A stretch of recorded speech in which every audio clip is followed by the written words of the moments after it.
I want to say thanks for coming on time because we have a packed presentation here. And quickly, I'm going to introduce Officer David Garcia.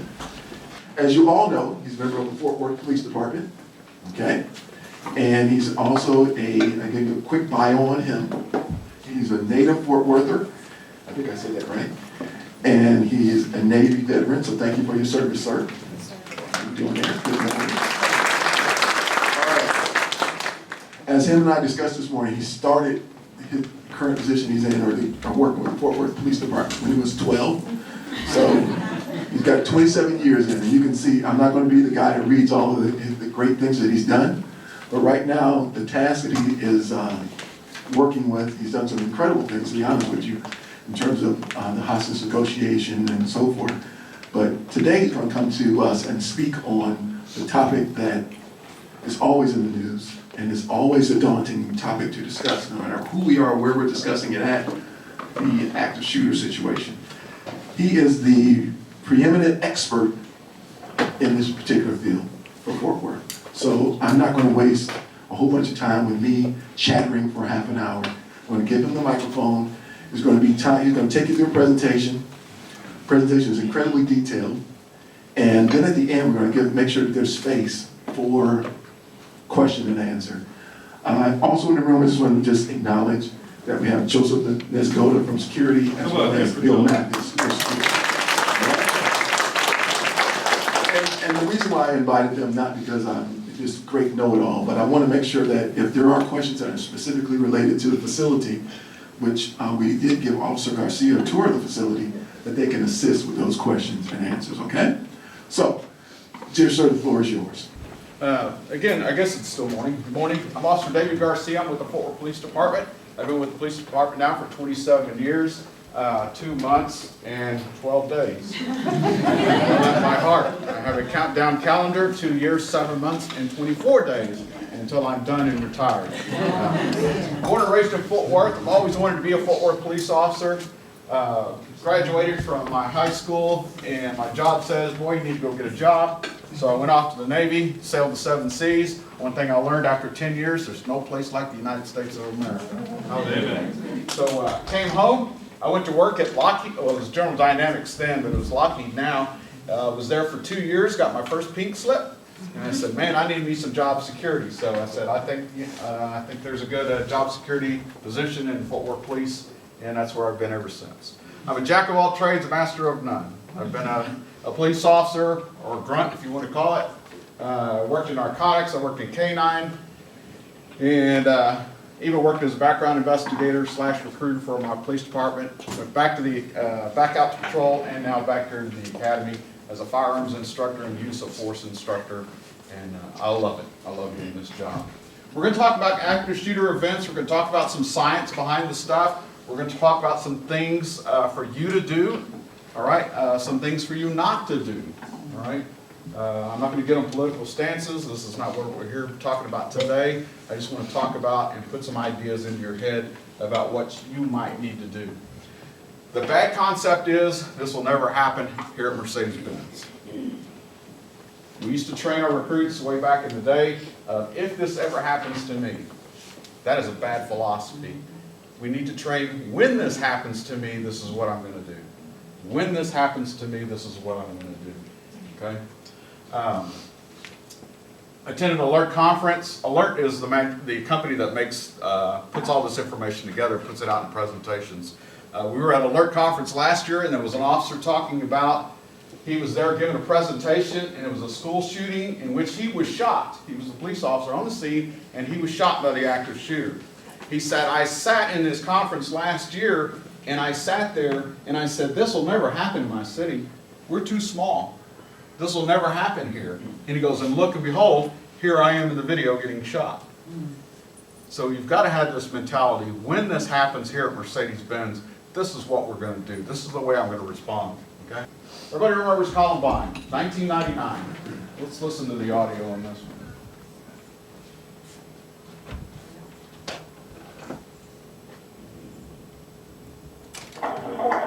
Jefferson County 911. Yes, I just called my high school. There was a student here with a gun. He was shot out a window. I was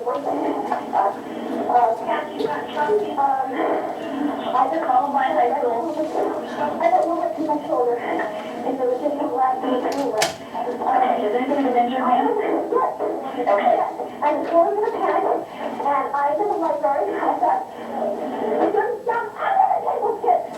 Hands under the table. Kids is training, and the teachers, are, trying to get control of it. Okay. We're getting them there. Who is the student, ma'am? I do not know who the student is. Okay. I saw a student, I was in the audio box. Okay. I'm not hungry. I apologize. What's going on out there? Because I was totally looking at the next and probably a joke. I said, well, I don't think that's a good idea. I don't know what outside. I should be damn. See what was going on. And he turned the gun straight at us and shot. And my God, the window went out. And he kept standing there with me. I think he got hit. Okay. Something in my shoulder. Okay. We got help on the way, ma'am. Okay. Oh, God. Stay in the line of that. Oh, God. Yes, just stay down. Do we know where he's at? I'm sorry? Do we know where he's at? Okay. On the library. He's up here. He's right outside of here. He's outside? He's outside of the hall. Outside of the hall or outside of the hall? Okay. There are alarms and things going off down the smoke. Like God smoke is like coming into this room. Okay. I've got the kids under the table here. I don't know what's happening in the rest of the building. Don't think that's smoking. You know, I don't know. I'm sure someone has been calling 911. Yes, we've got a lot of people on. Okay. I just want you to stay in the line with me. We need to know what's going on. Okay. Okay? I am on the floor. Okay. You got the kids there? Why does she have the children underneath the tables laying on the floor? So- The drill for storms and disasters. That was the drill for storms and disasters. She's reverting back to the only training that she's ever had. The only training that's been instilled in her brain was to put students on the floor, underneath the tables, underneath your chairs. Some of you as old as me, you remember that type of stuff in your grade school. This is the way you were taught for tornadoes and fires and all this kind of stuff. Stupid stuff, all right? So Columbine occurred in 1999, ugly situation, but we've got to learn from our mistakes. We've got to learn from these things. This is Patty Nielsen. You think this teacher, Patty Nielsen, came to work this day and she thought, this is what I'm going to do when this happens today? No. Do you think she had any training of this?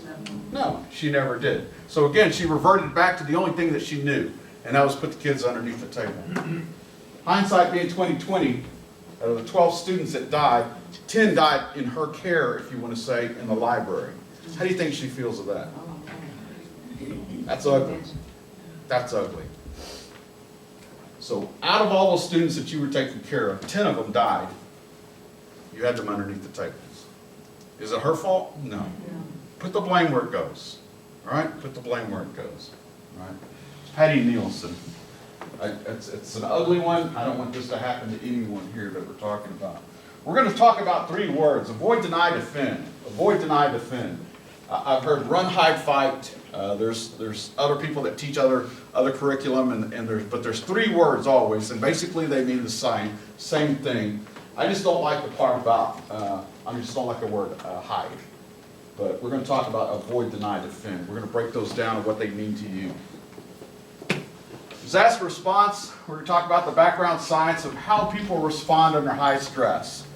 The way I'm going to respond under stress, is it going to be the same the way that you respond under stress? Totally different. Same with you, correct? Okay. Just depending on our background and what's inside the person. What's inside the person, okay? 3 stages of disaster response: denial, deliberation, and decisive movement. We're good at denial. This is the very first thing that happens in everybody's brain when all of a sudden they hear gunfire. What's the very first thought? Fireworks. Fireworks. Car backfire. Somebody doing something crazy in the science lab, you know. Oh, it's a skit or something of that nature. Who remembers Wedgwood Baptist Church in Fort Worth, Texas? What did they think was going on? Do you remember? The kids, they thought the teens were doing a skit. They thought the teens were doing some role-playing things. We would never do that in church. I hope you don't do that in your church. All right? As a matter of fact, one of the gentlemen that was shot, he was holding the video camera, those old video cameras that you put on your shoulder. You might have to Google it, but look back at those things. But it was an old video camera, you hold it on your shoulder. He's filming the shooter. He's filming the shooter, and all of a sudden the camera gets shot. And now he shifts out of denial. Now it goes to the old crap moment, excuse my language, all right? So, but we always want to think denial. That must be car backfiring. That must be this. That can't be that. Surely he didn't just punch her in the face, all right? You've got to get rid of denial. Deliberation. Deliberation means I'm thinking about which direction am I going? What am I going to do? What are my options, all right? You in life always need to be thinking deliberation. What are my options? We as police officers, whenever we encounter somebody, if I talk to this person on the street, I'm going to talk to him, I'm thinking all kinds of things at the same time. I got to listen to his words that he's talking about, why he's holding this brand new TV in his hands, coming out of Best Buy, and he doesn't have any packaging or any receipt. I need to be talking to him. I need to be listening to the story that he's telling me. I need to be watching his body language. But then I also need to be thinking, what are my options? Is this guy going to take off running? What if he throws a TV at me? What if he pulls a knife? What if he pulls a gun? You need to be thinking these options, all right? Same thing for you. In your life, you need to be thinking of options. What are my options? What can I do? I'll give you an example. When I go to a restaurant, I go with my family. So usually there's 5 of us in our group. We walk into the restaurant. The greeter says, how many other are you? I say, there's 5. They go, follow me. So she's leading us to our table.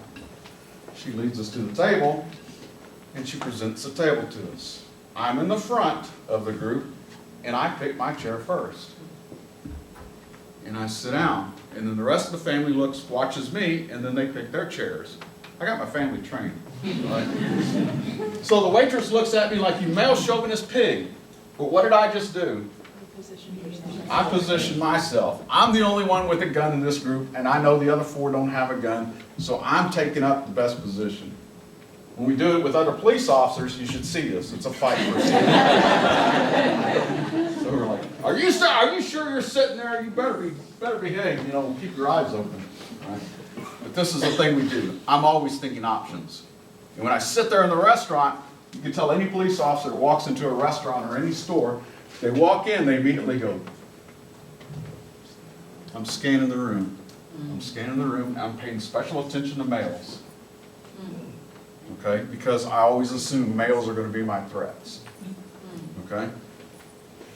Shame on me for discounting females, but males. I'm going to pay attention to the males. I want to know what? What else do I want to know about that room? Exits. Very good. Exits. Exits. Went to eat with my family one time. And I tell my brother, I said, when that lady comes back in the room and she's got a gun, you better yell at me and tell me. He goes, what lady? What are you talking about? I said, that lady that just jumped up from the table and slammed her chair against the table. Where? I didn't see that. I'm like, oh my gosh, boy, start paying attention. All right? So it was obviously some type of domestic, but she got mad, jumped up, slammed her chair against the table, and stormed out of the restaurant. So I think she's coming back. I don't know what he did, but it's going to be good. Stress. The problem is when we're trying to deliberate what's going on, we're under stress. We usually operate down here. Hopefully you're in good shape, and you're usually about 60 beats per minute for your heart rate.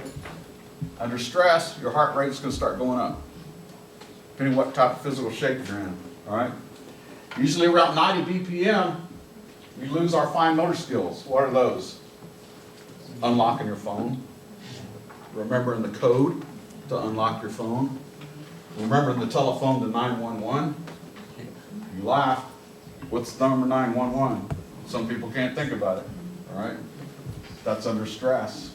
We get into complex motor skills right here at 120 BPM. That's not good. All right? We start losing more stuff. All right? Inability to maybe even walk. All right? We can't get up. We can't do something. All right? 150 beats per minute. It's a gray area. Not good. We're starting to experience tunnel vision, auditory exclusion, and we call time dilation. That's when things go in really slow motion. Usually in that time, something's really bad going on. All right? Who's been through something very tragic, very physical, tragic? A few of you. You remember anything experienced time dilation, like it was going in slow motion? That's exactly what it is. Okay? So you understand what I'm talking about. If you start getting into 175 beats per minute, not good. So your heart rate is pumping, going really good, It's going like a freight train, beating really good, and your body's doing some funky things. It starts to constrict your arteries, your veins. And why is it constricting those, making them smaller and tighter? So you won't bleed out. Your body says it's coming, so I don't want you to bleed out, so it's trying to compact itself, which is good in one way. However, if your heart's going 175 beats per minute, you're like a pressure cooker. And that's when you get into the black area and then you go lights out. Not a good thing. So we got to learn how to go through this stuff. Deliberation. Let's talk about the human brain here for a minute. Complex thing. Look at the human brain. Human brain is reflexive. Reflexive? Yes, reflexive. Human brain, we contemplate. We think about things. You thought about this today. Am I going to come down there and listen to this guy? Does this guy really know what he's talking about? Oh, I don't know. All right. So we can sit there and we can contemplate. We can think about things. I don't know. We can go either way, right? We're thinkers. Let's look at the lizard. Look at this little guy. Look at the size of his brain compared to our brain. We must be better than the lizard, right? Not necessarily. You think the lizard's a thinker? No, he reacts. He sees a fly, he eats it. All right? He sees a fly, tongue comes out, whack, he eats that fly. He doesn't think about, is anybody going to be offended if I eat this fly? I just ate a fly yesterday. He's kind of a small fly. Should I let him go? No, the fly sees it, he acts, he eats it. Okay? This would be perfect if we had a brain like this. But we're not. We're going to come upon these three things. Fight, flight, or freeze. Fight, flight, or freeze. Okay? So you got to ask yourself, excuse the phrase, if something really, really happens bad, what am I going to do? If I started punching you in the face right now, what are you going to do? Fight back. I like that. I like that. She's made up her mind. You need to make up your mind. It's not going to be me. It's not going to be me. You're not killing me. There's only one person decides when I go, and you're not it. All right? My maker says when it's time. And I'll agree with that. But nobody else says it. I'll fight you. I don't care if I'm shot, I'm down on the ground, I'm going to be biting you in the ankles or something. I'm not giving in. All right? Fight, flight, or freeze. There's a time to fight, and there might be a time to flight. There might be a time to run. Okay? And we're going to talk about those times. This is a club, a nightclub, and this band is playing here, and they're known for the pyrotechnics, this display of fire that they do with their show, because obviously their music is so great they need pyrotechnics. Right? So there's a news reporter that's covering this story, so he's filming this group.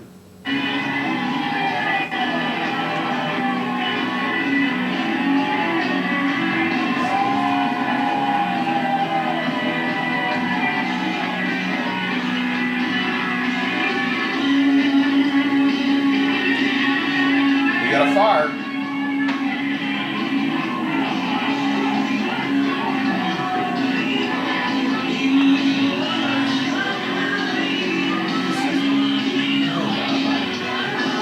Somebody find a point and get out!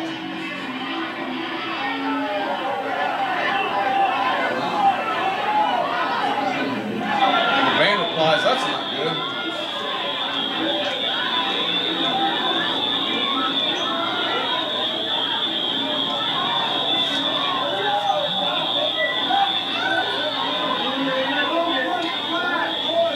Where are they going? Where's everybody going? One's the slow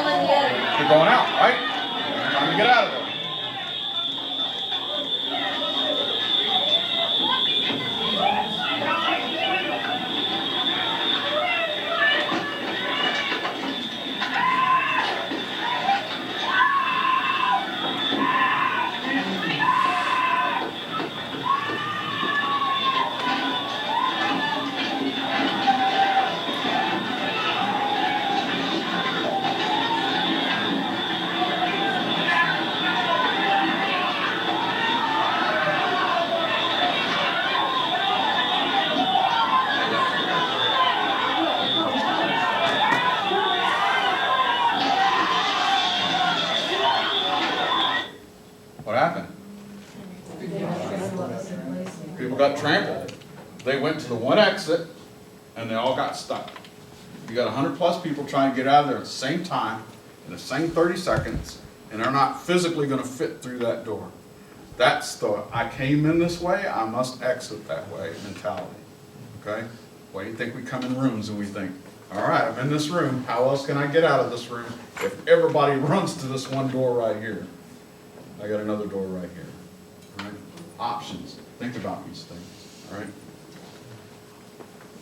This is the crime scene diagram looking at this club.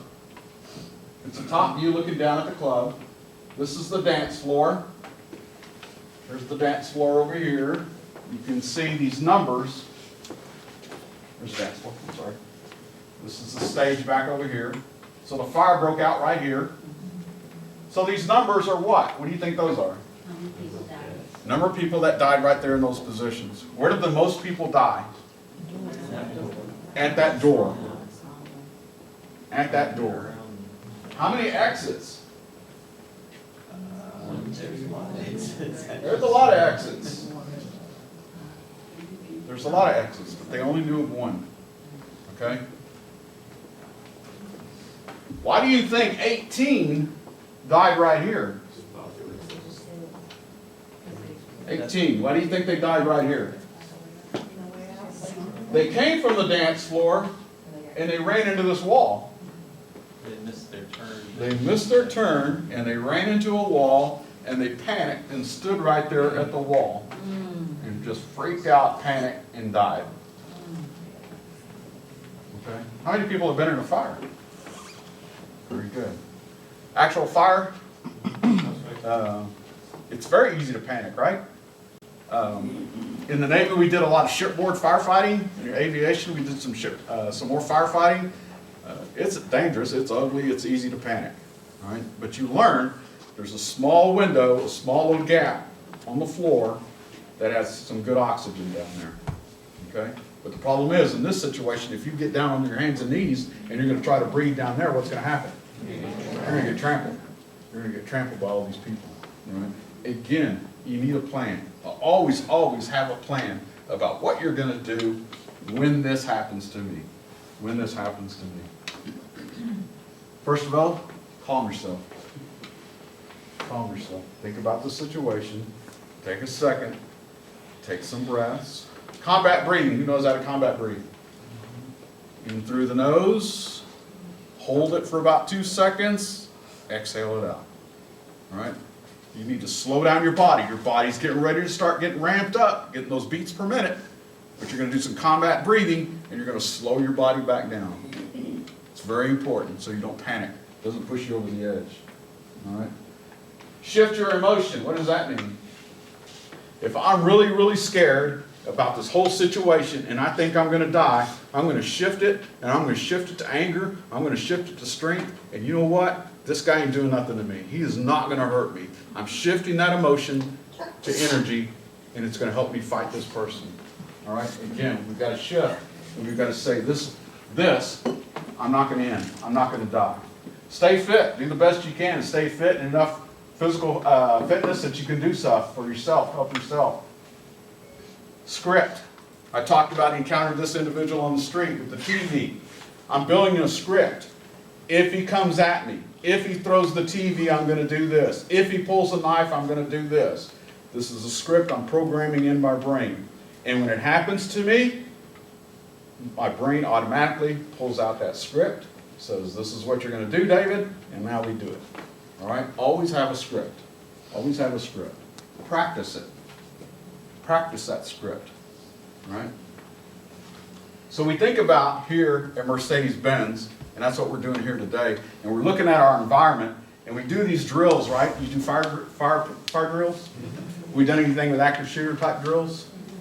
Not Okay. physical, just mental. Just mental, all right? So let's build a script about what we're going to do in this situation, but let's practice it. But let's practice it. So take it back to your office, to where you sit, to where you work, in your environment, and let's put it into practice. How can I practice this? What can I do? Which way am I going to go? You know, what tools do I have here? What weapons do I have here at my desk? What if I throw this remote at you? What are you gonna do? You're gonna duck. So active shooter, I don't care what you throw at somebody, you could throw a sheet of paper at them, they're gonna duck, they're gonna move. They don't know what it is, they're gonna move, all right? I don't care, throw something at them. Did a presentation for a church. I said, what do you have here for a weapon? You're sitting there in the pews, what do you have? You got a songbook, then your Bible. If you're Baptist, you got your Bible with you, throw your Bible at them, okay? They're gonna move, all right? I think the good Lord will forgive me if I throw my Bible at them, all right? But practice this. Gotta develop a script and then practice it, all right? Also, take this home. Take this home. Who's ever practiced a fire drill at your house? Very good. Very good. Have you ever blindfolded each other and now try to find your way out of the house? Try that. Blindfold yourself. It needs to be to that type of memory that you know what room you're in and you're feeling around. You're like, oh, that's the coffee table. I know the TV's over here and the front door is this way. All right? So practice it, even at home. Rick Rescorla, 9/11. He was a big-time vice president, guy with D. Witter Company there. He didn't just rescue himself from the Twin Towers, he rescued other people from different floors. So he didn't just run out of the building, he went into other floors and he said, hey, everybody get out of the building, come on, let's get out. Escorted them out, goes to another floor, hey, everybody get out. During 9/11, what were a lot of people doing? So, even before jumping out of the windows, they were Calling what? your family. They were texting each other, hey, is something going on your floor up there? You know, and I'm waiting now for your response. So I'm texting you now, hey, what do you got over there? Well, yeah, texting yourself. We gotta learn from our mistakes. A lot of them called 911, and what do you think 911 told them? Stay right there, help's coming to you. Bull crap, I'm out of here. Okay, I'm out of here. We gotta learn from our mistakes, all right? So even when they were told to leave, what did they do? All right, they grabbed their phone, they grabbed their purses. I'm gonna need this when I get home. Yeah, get my jacket. Where's my lunchbox? No, get out. All right, just don't even get your stuff. Just get out. All right, so don't do that. Decisive moment. I love this one. Decisive moment. In the military, they always taught me, make a decision. I don't care if it's right or wrong. Make a decision. Go with it. All right, it's a good example. Cactus 1539, hit birds to Falls West. That's all patients returning back towards LaGuardia. Okay, you need to return to LaGuardia. Turn left heading up 220. 220. Copy departures, got emergency returning. It's 1529. He bird strike, he lost all engine, he lost the thrust in the engine, so he's returning immediately. Cactus 1529, which engines? He lost thrust in both engines, he said. How many engines do you need to fly? At least one. Give me one. All right. If I got two, I lost one. Maybe I can try it with one. I need at least one. Give me one. All right. So, how well does a commercial airliner cruise with no engines? Like a rock. Cactus 1529. Could you get it, if you want to try to land runway 1 break? 491, we may end up in Hudson. Hi, Cactus 1529. It's going to be left traffic to runway 31. Unable. May end up in the Hudson. Where's the Hudson? What city is that? Where's that? It's a river, right? He's talking about a river. Okay, what do you need to land? Cactus 15.9, runway 4 is available if you want to make left traffic to runway 4. Okay, that's all Should we have that runway? What's number to our right? Anything in New Jersey, maybe Teterboro? Okay, you're off your right side at Teterboro Airport. Do you want to try to go to Teterboro? Yes. Teterboro, Empire, actually, LaGuardia departure guy, emergency inbound. Cactus 1529, turn right 280, you can land runway 1 at Teterboro. We can't do it. Okay, which runway would you like at Teterboro? We're going to be in Hudson. I'm sorry, say again, Cactus? Cactus 15.9, radar contact is lost. You also got Newark Airport up at 2 o'clock in about 7 miles. You can fly 4718, turn left thing 210. 210, 2718. I think he said he was going in the Hudson. So, do you think that pilot ever came to work that day and said, if I have 2 engines fail out on me, I'm gonna land this plane safely. I could land in the Hudson, I could go to New Jersey, I could go over here. Do you think he played that out in his brain? Shaking your head, yes he did. Yes he did. He played that out in training, played that out all the time. They go through all types of scenarios. Do you think he's ever landed a plane in the Hudson? He has now. He did on the simulator. He did on the simulator. So they plug in all these emergencies and they make them, they want to see their reactions. All right? So this is the same thing I'm telling you to do. I'm telling you to think out things in these decisive things. Okay? I want you to make a decision. I want you to build a script and I want you to practice it.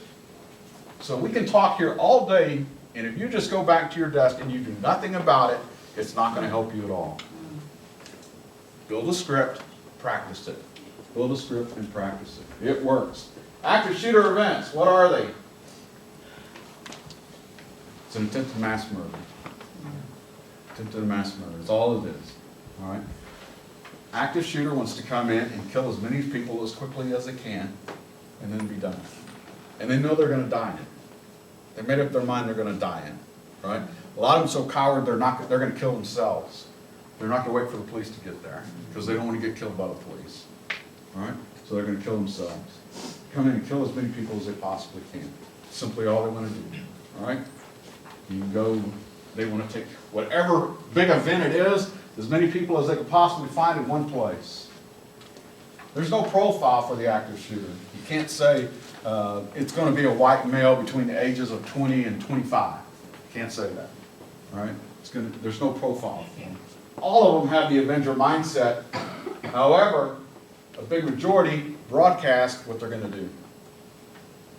A lot of them broadcast what they're going to do. We need to pay very much attention to social media and what people put on there. All right? So pay attention to that stuff. This is a map of the United States, obviously. You're going to see these dots appear on the map. The larger the dot, the more events that they've had. All right? So, and it's also going to play what year this event happened. So let's take a look at this. We'll start out with the year 2000.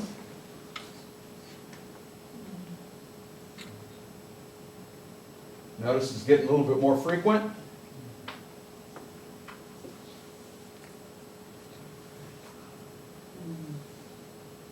Faster, faster.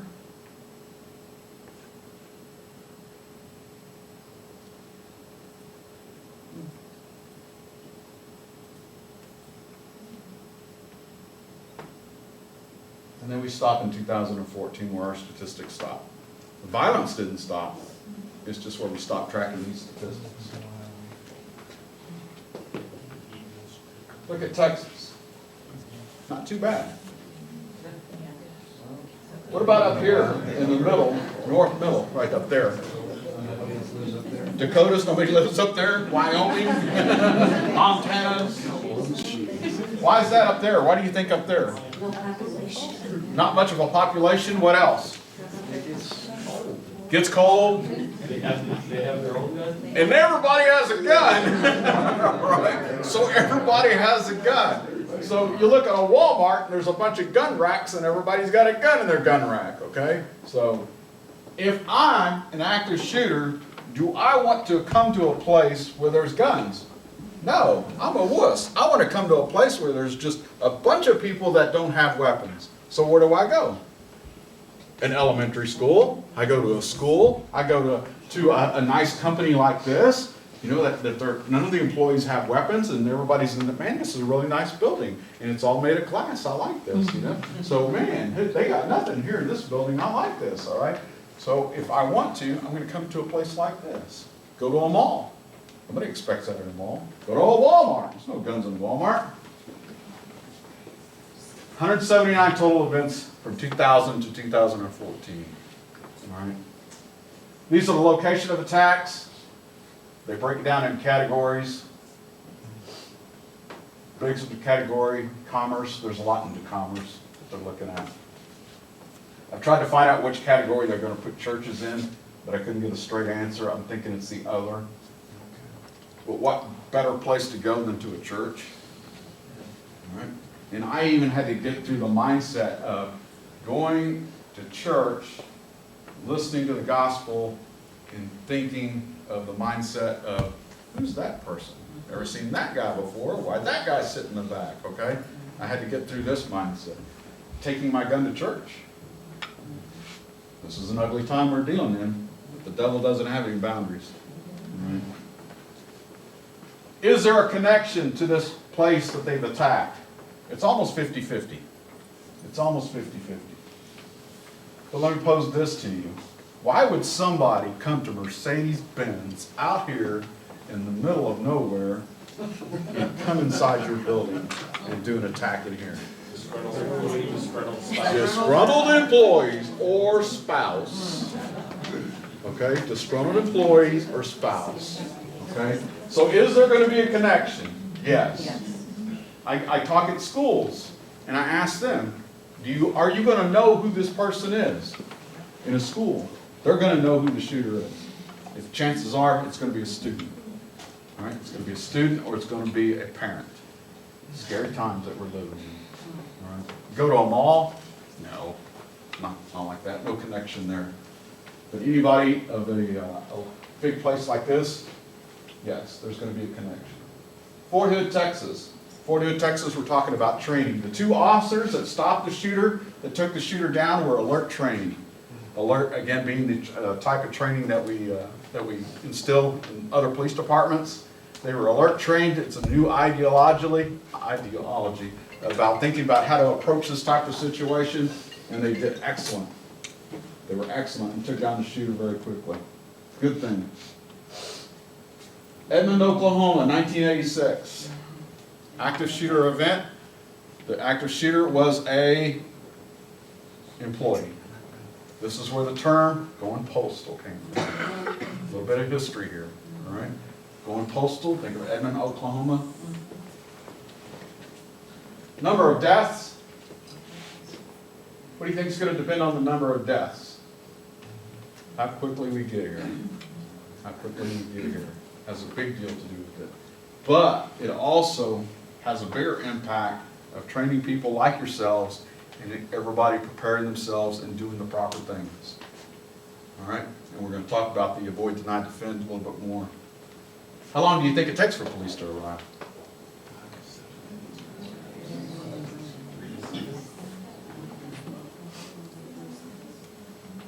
Target availability. How available are you in this building? If I walked in as an active shooter, how available are you? Everybody's thinking, okay. We'll talk about some things here, and these usually generate some good questions. I like when I walked in this building. So even though I'm dressed like this, when I walked in this building, the security guard was right on me. He was watching me come in the building. I came in, he immediately started talking to me. Okay?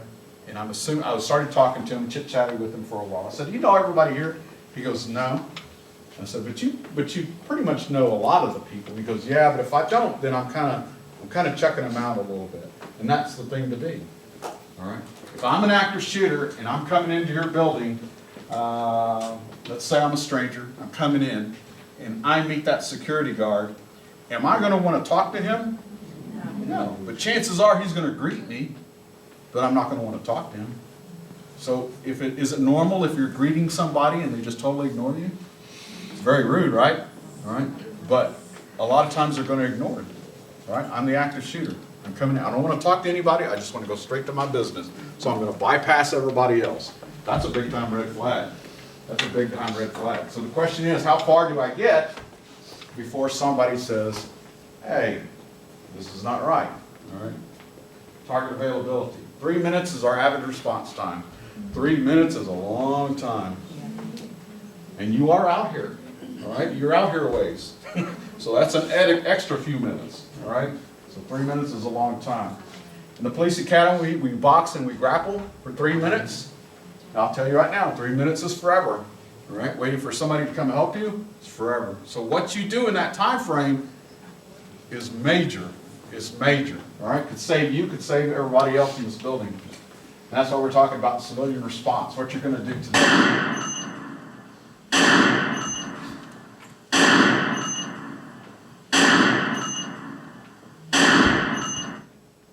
It's not gunfire, I'm sorry, it's not a car backfiring. It's not the science lab doing something crazy. It's gunfire. If it looks like a duck, quacks like a duck, call it a duck and go, all right? I'd rather it be a false alarm. Not sure your security would feel the same. They would rather it be a false alarm than it be the real thing and nobody did anything. You got to get out of the denial, all right? Recognize it and immediately go to deliberation. Let's act on it. Playing dead. This is Miss Anderson. She was in the Virginia Tech shooting. I got to listen to her in person. Great person, and listening to her testimony about what happened at Virginia Tech when she was shot. So this is pretty important. This day, I ended up sitting in exactly the same seat I always did, in the back right-hand corner on the right side of the class.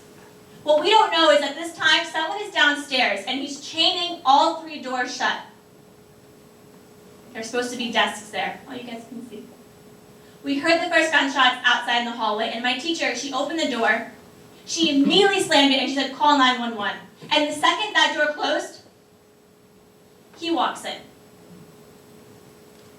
He walks in shooting. There's absolutely no time. He goes to the other side of the classroom by the windows. He's holding 2 guns. He doesn't say anything. He just starts going down the rows of people.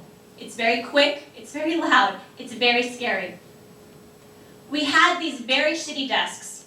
I get on the floor. I put my knees under the chair, my stomach on the seat, hands overhead, eyes are closed. As the shots keep going, and it's, like I said, very loud, I can tell it's getting closer and closer. And I'm telling myself, brace yourself, your turn is going to come. Now, I didn't know what that meant. Like, I didn't think I was going to get shot, but I knew that something really serious was going on. And I knew for whatever reason that I should just play dead. He shoots me. The first time's in the back. And you'd be surprised, getting shot doesn't hurt that much because shock overtakes you. But it starts to like burn and really kind of seep in, and that's when it gets really uncomfortable. It's not pleasant. He leaves the first time, he goes across the hall, and while he's gone, cell phones are ringing, people are coughing, and the smell of gunpowder has like completely filled the room. Gunpowder is like this really sticky, pungent, warm smell, and it just makes you very, very thirsty. He comes back. Now, this time, the shooting is more intermittent. It's slower because he's looking to see who's alive. I remember telling myself to stop breathing because I can feel my stomach hitting that chair, and I'm saying, stop, like, he can see that you're alive. The third and final time, he killed himself in front of our classroom. When the police broke in, the first thing the guy said was, we have a lot of blacks in here. I didn't know what that meant, but when police sweep a crime scene, they have 30 seconds. If you're red, you're critically injured. If you're yellow, you'll live. Black means you're dead. In 9 minutes, he killed 11 of my classmates and my teacher. 32 people lost their lives that day. She said to herself, brace yourself. Your turn is coming. No, not brace yourself, your turn is coming. I told you, I'm going to fight you. You're not taking me. No way. All right? This is the mindset you need to start programming yourself. Sounds ugly, but you're not killing me. No, it's not going to happen. This is not an option. This is not an option. Okay? And we're going to talk about some things. We need to get out of this. Hide and hope. No. Deliberation. When we talk about making that decision, avoid, deny, defend. Let's start talking about these. This is an ugly video, and it makes me mad. The technology you noticed is on the chart that you have there, and as part of the plan we have, the workshop we're going to have following this meeting, but this would be the first step in that whole process.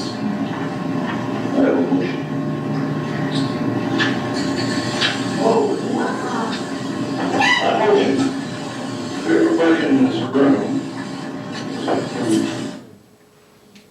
behind that counter in the room.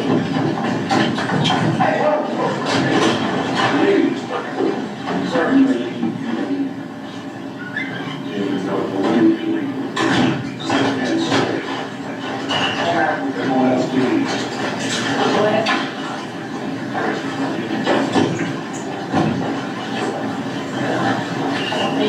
Hey, sir. John was just going to talk. He's talking. John, go ahead.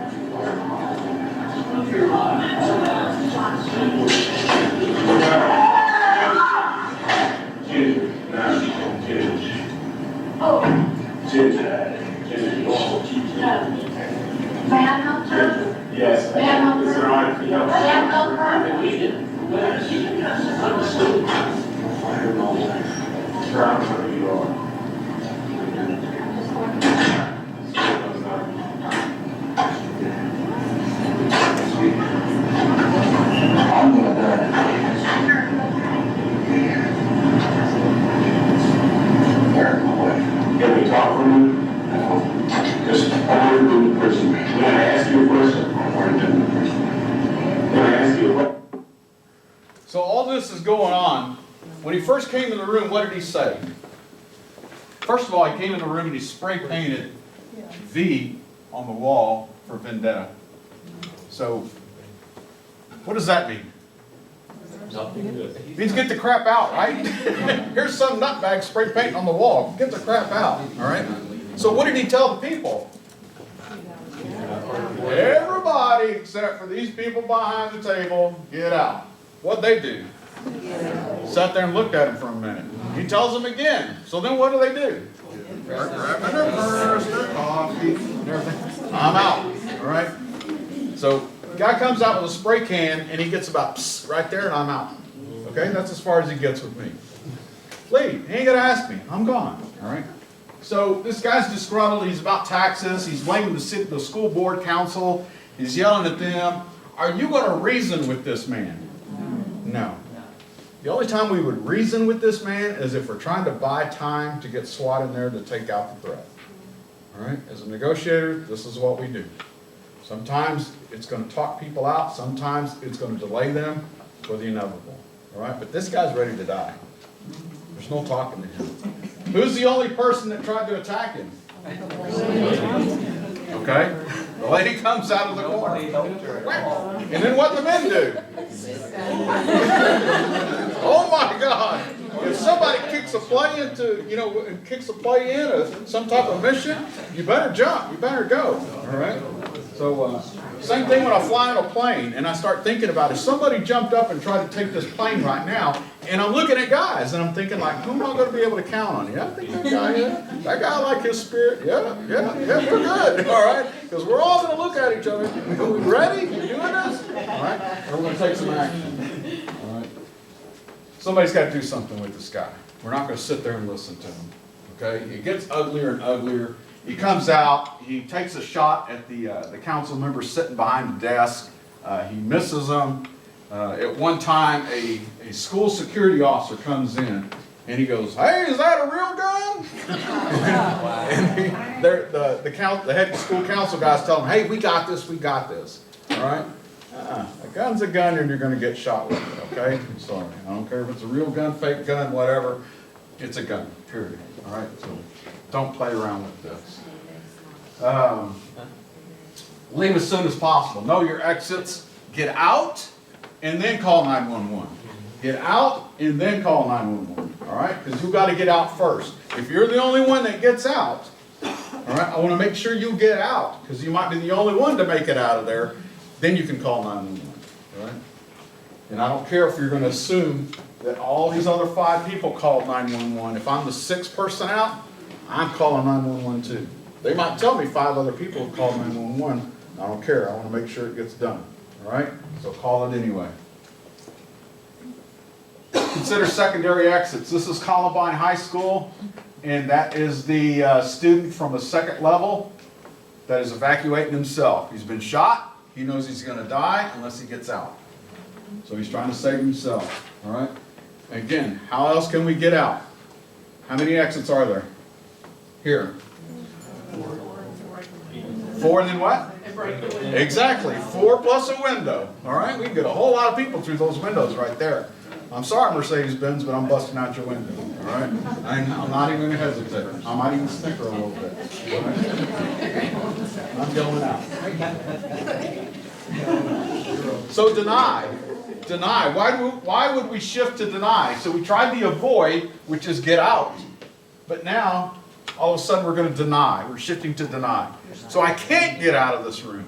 It's all cinder block. There's only one door, and it's locked, and I can hear the shooter outside. So I can't go out that door. So we're going to deny the active shooter to come into this room. How will we deny him coming in this room? Lock the door, turn off the lights, get really quiet. Okay? So can we lock these doors? We can do something up there? Very good. Again, think about these scripts of what you would do. Take a look at your workspace. Is there any place for me in my workspace to go and deny them entry into this room where we're going to be in? Yes. Think about it. Where is it at? And how are you going to fortify it? All right? barricade the door. You got all kinds of good heavy tables to barricade doors. I like these tables. All right, the heavier the better. All right, barricade the room. It's an outward opening door. You're going to need to do ropes. Use ropes. A tactical cinch. I like that tactical cinch. We like to tag everything as tactical. I have a tactical cinch right here. Buy a belt. All right, just take your belt, loop it around the door handle he's doing there in the picture, and then pull it. Put a good person on that one that can weight down and hold it closed. All right, and of course be to the side. All right, don't stand there right there in front of the door. Defend. So we couldn't avoid the shooter, so we decided to deny the entry into our room. Now we're going to come up with a plan to defend our room. All right? So if we're going to be in here, we're going to somebody needs to step up and start taking some charge of this. So I need somebody to defend this room. Help me defend this room. Who's going to do it? He's in. Come on. Let's come up here. Let's come up with a plan, okay? The guy comes in. You be on the right. I'm on the left. You're right in front of him, and we're going to take him down. You go high. I'll go low. Come up with some type of plan, all right? And it doesn't need to be a person that's going to like, well, we'll ask him 3 times to get down here. Okay? It needs to be a person that like, I'm going to kill him. I'm going to kill him. It sounds ugly. Okay? But it's you or them. It's you or it's them. All right? And it's going to be them. All right? Chances are they're going to lead in with the gun first. I'm grabbing the gun. And then everybody else needs to pile on. All right? What do we have for weapons in here? Chairs. Phones. Pins. What can I do with a pin? Stab you. Where am I going to stab you? In the eye, in the face. It's ugly. It's ugly. But again, it's you or it's them. All right? I'm telling you, you're not taking me. I'm not going. You're shaking your head over there. I like that. No. It ain't going to be me. Or it ain't going to be her either. All right? So no. Make up your mind. This is Lieutenant Brian Murphy. It was an active shooter event outside of a church. He was a first responder there. He pulls up, and just as he pulls up, he can see the shooter at a distance, gets out of his patrol car, retreats back to his trunk to grab his rifle, and when he gets out, he grabs his rifle, he's shot in the neck. He's shot in the neck. He did not die. He did not lay there on the ground. He did not retreat. As a matter of fact, he engaged the shooter at a distance with his rifle, and then other teams came in and took down the shooter. But he did an important function here, all right? Again, it's his mentality that kept him alive, all right? If he'd fallen down right there on the ground and just lay there and cry, chances are the shooter came up on him and executed him, all right? So that's the mentality. It's not going to be me. I'm not dying. We were talking about Virginia Tech with Ms. Anderson. This is going to be a little bit more about Virginia Tech, and the specific area that she was in was Norris Hall. It was on the 2nd floor. These are the 5 classrooms that the shooter engaged them in. Let's take a look at this chart. There's room 206, room 211, 7, 204, and room 205. There's nothing for 205. Strange, right? Strange. 206, the shooting started here.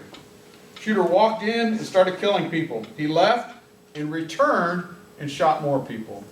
What room was Miss Anderson in? 206. Okay. Room 211, look at the stats on that. Teacher heard the shots, told the students to call 911. That's good, but get out first, all right? Students attempted to block the door with the desk. The shooter pushed his way in, shot the professor, walked down the aisle, killing students. Shooter returned and later shot more students. Room 207, second room attack.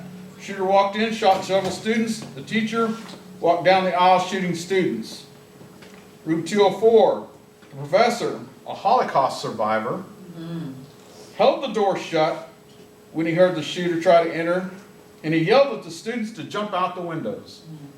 The majority of the students jumped out the windows, and then later the professor was shot and killed. A Holocaust survivor.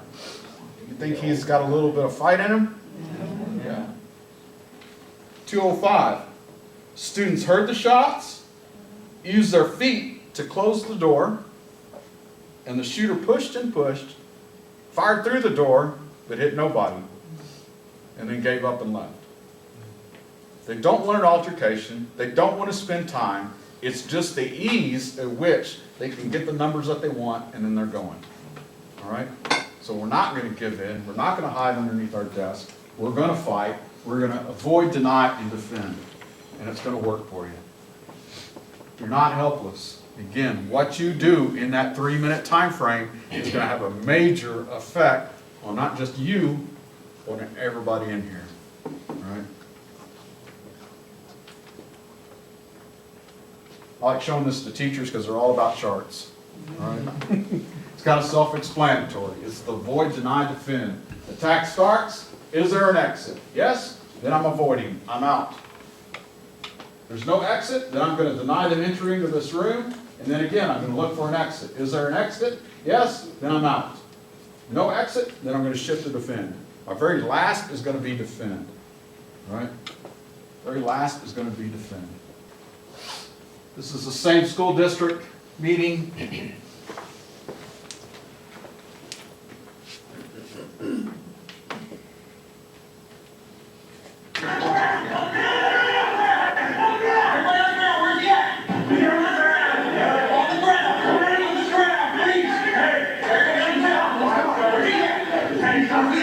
Shooter's been shot. He's down there on the ground. Police finally entered the room. Again, this video makes me so mad because it's so tactfully wrong. So they waited till they got enough people in, and then they entered the room. They shot the shooter. All right, so the shooter's down. What's the first thing you heard them say when they came in? What were they yelling? Get on the ground. Get on the ground. Everybody, get down on the ground. What'd everybody do? Stood there and looked at him. Then eventually they, show me your hand. You idiots. Get out of the ground! Means get out of the ground, okay? So, when I come into a room and I'm screaming down on the ground, if I came into this whole office, this area right here, and I come in and I'm screaming at you, get out of the ground, get out of the ground, and it's probably going to be some choice words attached with it. I hope you don't get offended easily, but we'll talk about that later. But I'm going to be screaming at you, get out on the ground. And what do I want to hear? Nothing. Get out on the ground. I don't care who you are, okay? I don't care if you're Mr. Mercedes. I don't care. I want you to get out on the ground because I'm looking for that one person that's not going to comply with me. I'm looking for that one person that's going to stand there and give me that look. And then I'm going to be all over you. Don't be that one person, right? You can tell me who you are when you're going down on the ground, especially if you're security and you have keys, you have ID passes to unlock doors for me. I want to talk to you. I want you, all right? But get down on the ground first, and then you can tell me who you are. Okay? Make sense? Simple enough. All right? I don't care who you are. Very first thing when we come in, stop the killing. I don't care who you are. I don't care how bad you're shot, unfortunately. I don't care if you're splurting out blood out of your neck. It's going to be, where's the shooter? Where's he at? Tell me where's he at. Because that's my priority. First of all, I have to stop the killing. Once I take the shooter out, then we're going to shift gears and we're going to start saving people. All right? It's just the nature of the beast there. All right? And then very last, we'll evacuate the area. A lot of times, if you've been shot and you're still talking to me, I'm going to tell you to walk out. Get out. Evacuate yourself. Get yourself out. If not, get your friends to help each other out. But get them out. All right? Just less people for me to deal with. Getting medical attention is going to be a long time. It's going to have a long wait there, all right? Follow commands, show your palms. When I say show me your hands, I want to see palms. I want to see empty palms, all right? This is not hands, this is not hands. It worries me when people have their hands closed, all right? So I want to see empty palms. This is the biggest thing. Show me your palms. Don't move, listen to my instructions. Never mind my offensive words, all right? Again, by the time ambulances get here, it's going to take them a while to get a mass number of ambulances here. All right? And then the hose draggers, the firemen. It's going to take a while for the firemen. So they got to put dinner on hold. They got to stop the PlayStation, get out of the recliners. I'm just poking fun at them. I love fun. It's gonna take them a while to get on the scene too. And then we have to designate an area for them to work in too. So we're practicing these type of things of working with ambulance personnel and fire department. All right. I make fun of our firemen. I love them. They're great people. We get along great. There's no issues with them. But I will make fun of them in a heartbeat. Personnel issues. Imagine if something like this happened here and you lost individuals, you lost fellow employees. It's going to be tragic. Just the event itself is going to be tragic. But there's going to be some big time emotional fallout for it. All right? You're going to have to band together and get through this. All right? And I'm sure your company has plans in place prepared for some type of mental help with you on this. All right? One thing that we always say with alert training is we never talk about the shooters. We never name them. We never show their pictures. We don't want to make a hero out of them. We don't want to make them famous. I don't care if you remember their name. Just remember the evil that they did. Okay? So that concludes our alert training, this presentation part here. And I'd like to put that We've got about 12 minutes or so to ask some questions at this point. So does any, and again, when you speak, please, as loudly as you can, because as Jasmine's in the back recording, I just want, first of all, you to be heard, and I also want to share this with others, okay? So are there any questions that anyone may have? And I'm sure there are quite a few. Just, we'll try to be as orderly as possible with your questions. Any thoughts, questions at this point? Here we go. I know that when the policeman walked in and told everybody to get on the ground, how do you know that it's a real policeman and it's not a second shooter dressed like a policeman? Okay. If somebody's got a gun in my face, I'm going to do what they say. Even if I'm a police officer and I don't have my gun out yet, I'm stuck. Okay? So I'm going to kind of comply with that. Right? For you, I'm going to say go ahead and assume it. Because again, they're not going to spend time talking to you, doing things like this. An active shooter, again, mass numbers, as quickly as they possibly can. All right? They just want to get the numbers. All right? That guy was a different individual during the school meeting. All right? Yes, sir. Out of curiosity, I mean, this is great information for us, and I think as adults, a lot of us maybe think this way. Our view of society is poor enough, we worry. But for those of us with kids, the Walmart shooting probably hit me in a very different way, because I imagine myself being there, sometimes I imagine my kids being there, my teens by themselves. What kind of conversation do you have with your teens over stuff like this? Good question. How do you prepare your own family? You can take this same thing and implement it with your family. So what happens if something happens at Walmart? We get separated. Do you know where to go? Nobody's ever talked about where you go. Have a central place of where you go. If your kids are old enough, tell them, you go here. Or, hey, we're walking into Walmart. We get separated. There's a TJ Maxx right here. We're going to meet right there. All right? Always have your cell phones on you. Not in your purse, not in your truck, have them on you. Okay? And you can have, obviously you're going to be calling them immediately, right? But have a plan for your kids. Okay? Does that answer your question, Laura? Yes. Okay. Yes. You said you had a tour of our building? Yes. And, okay, so it's designed for openness. So what's our best plan in this situation, like where I'm sitting, I'm like right out in the open. And Right. all of our conference rooms are glass. You can see at the bottom if there's anybody in there, well, possibly unless you're up on chairs and stuff like. So, like, there's very few places you can actually go to defend where you're not visible. Right. So what do you do in that situation? Somebody comes off the elevator, somebody comes up the stairs, and it's wide open. That might be the time to flight. Okay? There's a time to run. There is. Okay? And being in this place, without seeing all of it, I haven't seen all of it, but I imagine I'd run in this place. Right? Put faith in your security people. Spending time with these individuals in just that short amount of time, they've got some good thoughts going. They've got some really good thoughts, and they've got some good systems in place.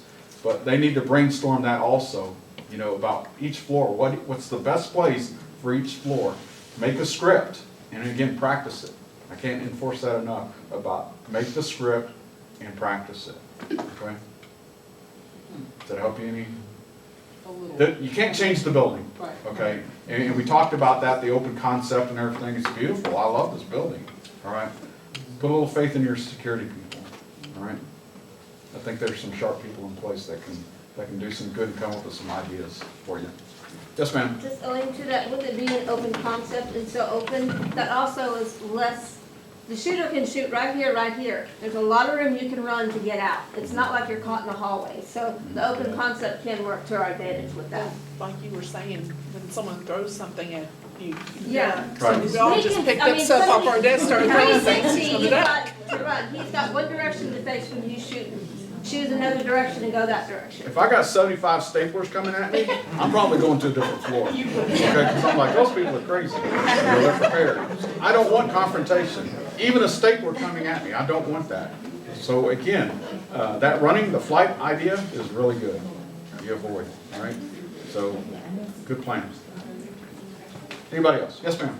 You mentioned that several times these shooters play stuff out on social media. If you happen to see something in that nature, who do you, is there a certain, will 911 take the call or? 911 will take the call. Our intel branch is starting to look at these things, and we have a mental health unit now. We have some people that are on our radar that we're trying to track, so to speak, and follow their postings. And that's a good thing too. So, yeah, don't feel bad in calling 911 and go, hey, I just don't feel good about this one person, you know. And try to give us as many specifics as you can. Maybe it's an ex-employee that was just fired yesterday and now he's posting, they're gonna pay for this type of thing. Call 911 and give us the heads up and let's see what we can do, all right? Because our mental health unit, they'll follow up with things like that, okay? Yes, ma'am. Might be a dumb question, but what's the easiest way to break one of these windows? Because Probably one of these chairs. okay, because they're thicker panes, so I wasn't sure if they'll break easily. One of these chairs or rolling one of these tables right into it. Okay. Smaller impact service. Very good. Good question. Yes, ma'am. So if you're out in public and you're in someplace like a restaurant or a store, there's usually like one main entrance. So if you're trying I guarantee you the kitchen has a way out. And they have some other fire exits. They may be marked like, if I go out, it's gonna set off an alarm. Oh, who cares, exactly. back when you want the noise, Yeah. somebody is in a weird situation. And again, if they got a glass window, sorry, Saltgrass. So, I'm out. Yes, ma'am. I guess this is more kind of for Joe, but we have an alarm for like tornadoes and stuff like that. Do we have an active shooter alarm that if something's going down on the first floor, it alerts everyone in the building? I'm trying to remember, we have the capability through the Eno app to identify it. So if you haven't downloaded that, please get that one. And then I believe we have a desktop also. That can do that. And I'm not 100% sure, I'll double check, but I think we do have it in the fire panel. That's a good question. Yes, ma'am. Also a question for Joe. Is there an armed guard on site or any plans to have one? No, according to Daimler policy, we're prohibited from having anybody that's armed, unless it's a special event, and then that'll have somebody that could be armed security guard, but all security personnel is not supposed to be armed unless it's something special. For those that don't know, Bill Mathis is our corporate security representative. I have a question for you. So since there's no one that's armed and that nice gentleman sitting at the desk when they come in, and if I'm an armed shooter and I'm wanting to take someone out, he's gonna be the first one I'm gonna take. He can hop right over that little turnstile. So same thing goes, you just run? I mean, what do we have in security if the first guy gets popped? Well, that's why we keep the security room shut. It's designed to protect inside there so that you can activate. There's no windows. You remember in the old building? So when we did the design on that, it was designed without any windows, and other measures are in place so that people can get notified to get here. But, yeah, that's the decision of Germany, that we don't have anybody armed, unless it's something special. We may contract with Fort Worth PD. It's depending on events, like we have all kinds of events going on. And that's something that we rolled out some measures back in the fall of last year, and then I'm responsible for financial services, so I take a look at the events, and then I have to do a report on that. And some of those we beef up security depending on the event. So I take a look and analyze that, and then I have to submit a report. And sometimes it depends on what it is, like we have things that are coming out like Fall Fest, we'll have added security measures and such. But it just depends on the situation. We also do have a duress button in the front. So if we notice that they're walking up with the gun exposed and stuff, now keep in mind, we don't do bag checks, we don't do pat downs. But if we notice something like that, then we can push that button, it's underneath, it's a silent alarm, and then we'll call 911 right away and get everything going. So I have a concern. When I come in the morning, I take one of those side entries, and it's not manned. My concern is always, as soon as I walk in, it's one entry, right? One badge entry, and I'm in. And that door doesn't always shut. It's gotten better, but it doesn't always shut. And it's immediate access to the elevator going up. Granted, there's a camera right there, and there's another entryway to go to the stairway, but what kind of securities are in place other than the cameras? I mean, how many people are watching those cameras?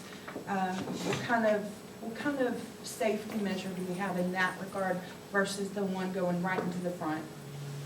Well, most of you remember the old building when we had the revolving doors. That was the ideal condition because you didn't have the badge, you didn't get in, right? We're in a different environment. Not only do we have an open concept, which is kind of makes it more interesting, but also with the entrances, we have the potential for piggybacking. And what we do is we're trying to educate and encourage you guys to see something, say something, be the one that lets us know, hey, that guy doesn't look familiar, or I saw a stranger, or I did this. That's going to help us in what we do. In the security office, if you haven't come by and been in there, there's a lot of cameras that are up on the screens, so we pay attention to that. We just recently did an upgrade on the software with the facial called Bodo, and we can actually put people into that system, and if their face is recognized at any of the doors, that will tell security right away where they're at, so we can react. We're always going to constantly try to look and see what kind of measures that we need to take to improve upon. It is difficult to have our concept to do those things, but we're trying to look, and the technology is helping out tremendously. And they're going to constantly have upgrades with that. So, but it's like, you know, we got, let's say, 900 people here. 900 people need to be security minded. So it takes everybody to be thinking about that. Just like the officer said, you know, when you go someplace, think about it in your mind, and then go and enjoy your time when you're there. Have some thoughts in your mind. So when you have somebody coming up behind you, because this can happen as well. Somebody get here today, got fired last night, you didn't know about it.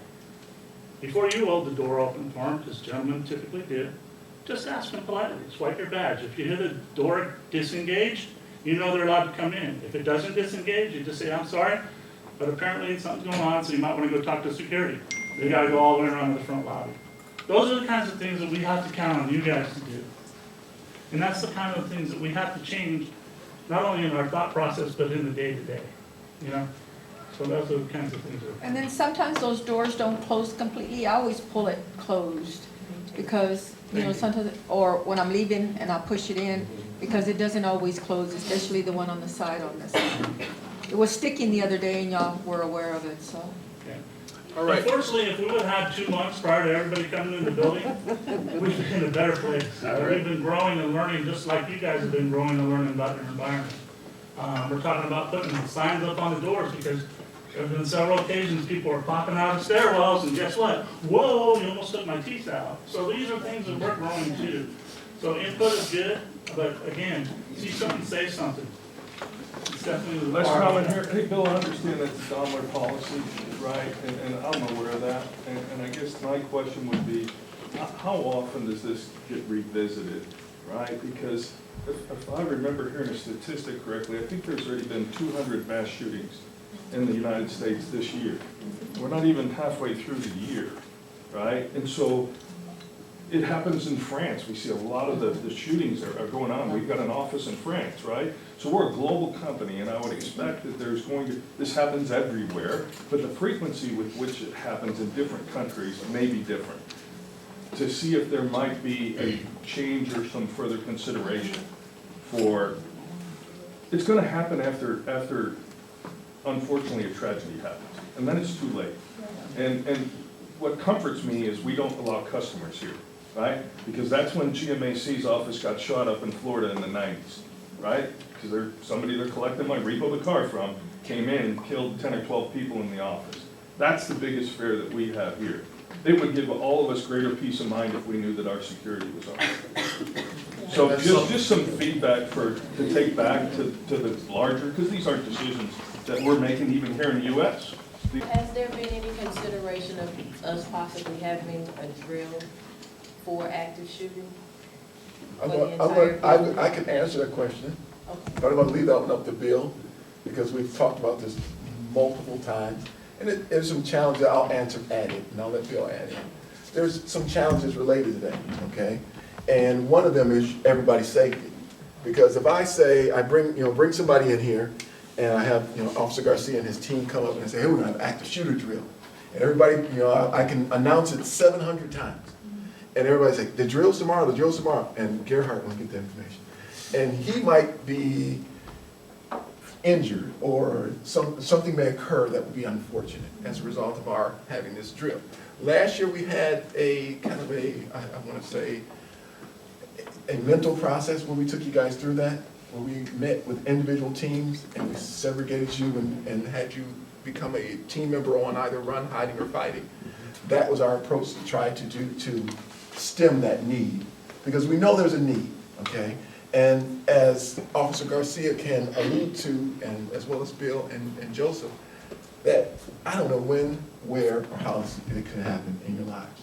I'm sure people that were in the Walmart this past weekend didn't wake up and go, man, you know what, I'd probably get into an active shooter today.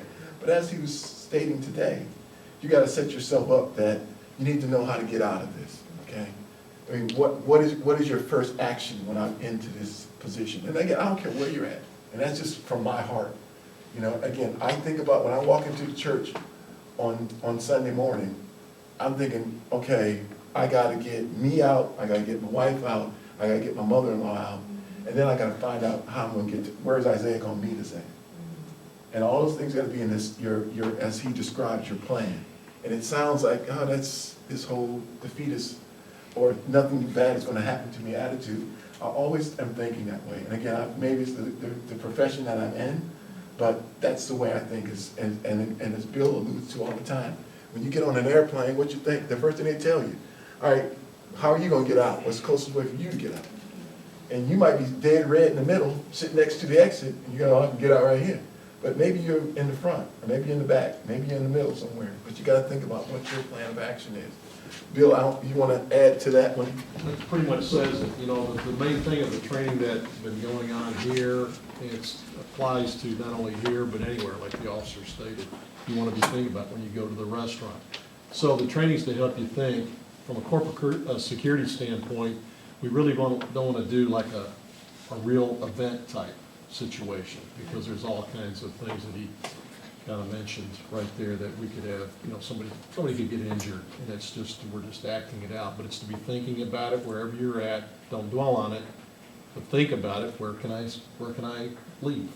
What's the fastest way to get out of here? It's like the unfortunate club where the band, and they had the fire.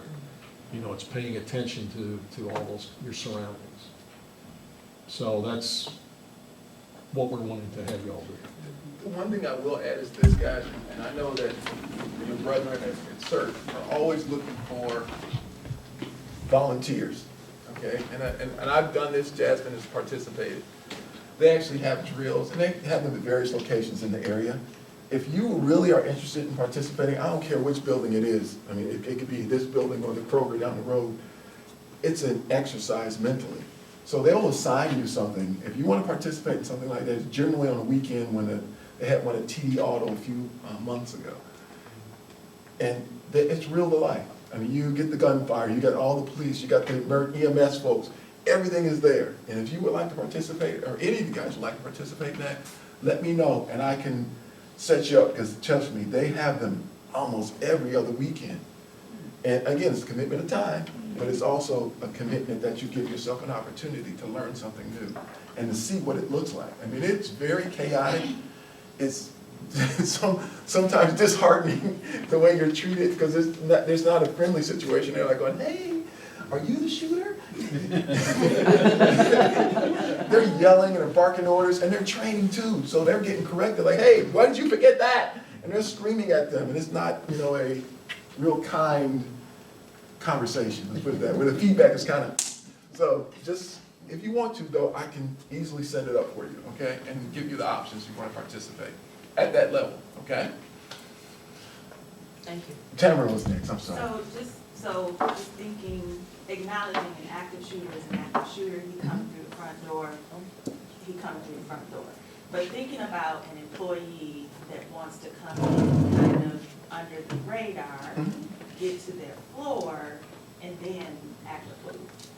Do we have metal detectors to detect something like that? No, we don't have metal detectors. We don't do bag searches. Of course, it's against Daimler policy for all business units for people to have weapons on them working, but again, that's a policy. People can violate policies. But no, we don't have that.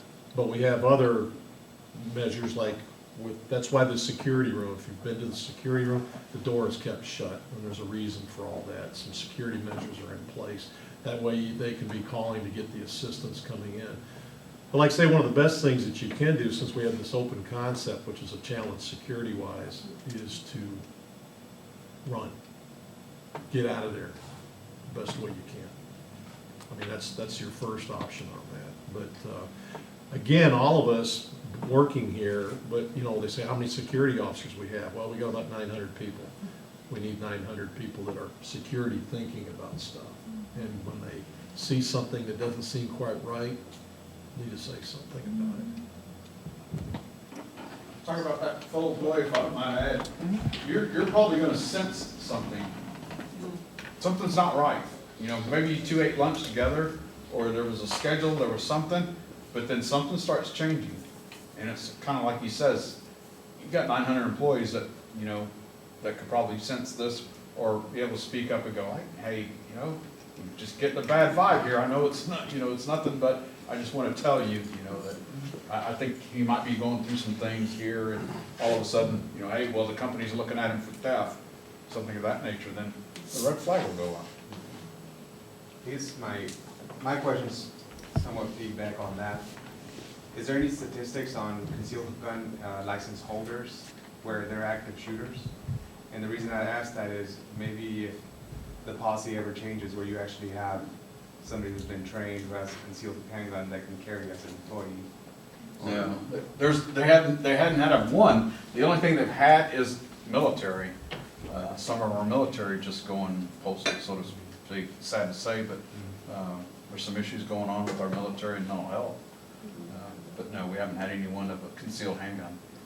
We have people like concealed handgun that are road rage type stuff. Be careful with road rage, all right? Well, careful who you yell at, because they might pull out a gun and shoot at you. So just say, forgive them and go.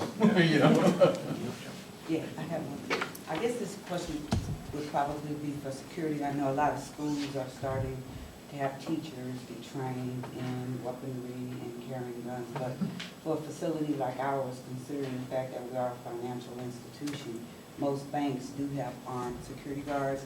Have we ever considered having our security guards trained and not to necessarily carry guns around the building with them, but have lockup in the security room, so if something like that ever happened, then we have trained armed security guards on site and they have access to weapons to defend